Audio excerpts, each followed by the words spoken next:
Yeah, I took a few days off, but anyway, I got restless in the house, so I thought I'd come out here and waste a little bit of time.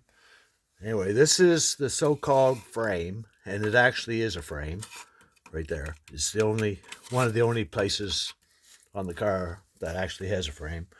Anyway, I trimmed this out, and this is easy enough. I'll just put a patch in there and weld it in from up above. And then I'll go down underneath here, and I'm gonna weld it along the edge here and along the edge of this. And I'm not putting inner sills on it. I'll just be running a patch here down to this flange. And of course, my patch that goes across here will have a bend and go down and meet this. Now, when we get here, I'm going to trim some of this out. I'm not worrying about this stuff up in here. By the time I weld my floor here to this sill, it's all it's going to get. That's still actually holding what it does. It holds that post to the upper part. So anyway, the floor to here to this will be welded, and anyway, then I have to weld this all in, cut this out a little bit, and weld this in. So, okay, we'll run back out here. While I was at it, doing the floor there, I thought I'd fix the edge of where the fender bolts on. This is where it starts getting interesting. Take my mat so I can go down. Not too much more rewarding than sitting in the house by the fire. So here's what I came upon. This fender does not want to come out without just really twisting it around.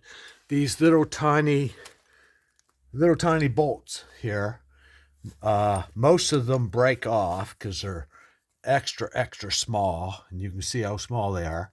They break off in the metal clips that hold them, or they pull out of the plastic. So they either break off or they break the plastic. And then you do anything you can to put the plastic back in. So anyway, down here, I picked, before I videoed, I managed to pick this out. It's kind of a fibery, foamy, spongy like stuff. A fair amount of it. And this stuff, which is like caulking foam. The caulking foam was up in here. That's what stops the fumes from going up into there. And the other foamy stuff was down here, right in this. There's no signs of metal here ever being welded. And the edge of the sill, which looks like the original because it goes down the doorpost, right, nice, neat cut right in around to where it hooks on down below. So it appears that the front of the sills are open.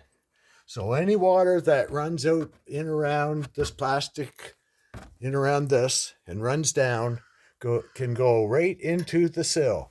So that explains why these cars rust out in 2 or 3 years, because they fill full of salt and mud. And the front of the sill appears to be open.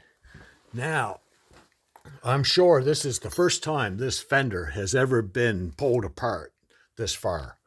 And it doesn't look like it's missing any metal. It looks like the metal was never there.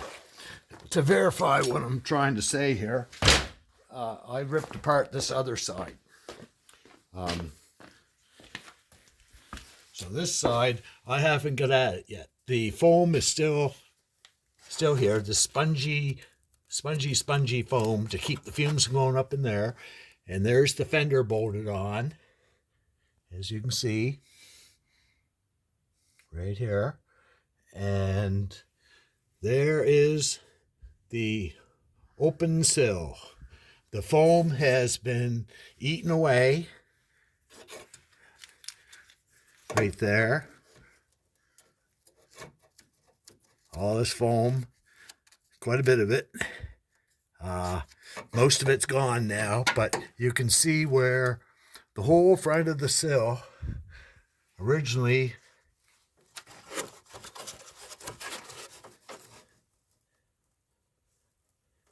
no signs of metal missing. That was foam, and I don't know what they used there, but it appears that the front of the sills were never boxed, never closed in. And all the water that would run around that black plastic and go in there, because these are not caulked on. They just sit in there like that. That's all they do. Matter of fact, that's where it sits. Right there, just like that. So all the water that runs by that plastic goes right into that open sill. And other than the foam and the sponge, it does not appear it was ever welded. Well, anyway, I'll be welding that all in solid. And then I'm going to fill these sills full of motor oil right to the top, and then drill a couple holes and let it drain out into buckets. And then that'll go all up and around all the different cavities. But yeah, no wonder the car doesn't have a chance in hell. And that's all still painted yellow, same as everything else in here. Terrible. No signs of missing metal from factory. Missing metal from properness, but anyway, I figured something was going on, but because anytime I ever checked on my other car, cut a rust hole out, I had mud coming out. And I didn't know, how did that mud, like dust must go up in there, and then water, and then turns into mud. But it isn't. It is straight mud pours in. Like, yeah. So anyway, see you guys later. Thanks a lot.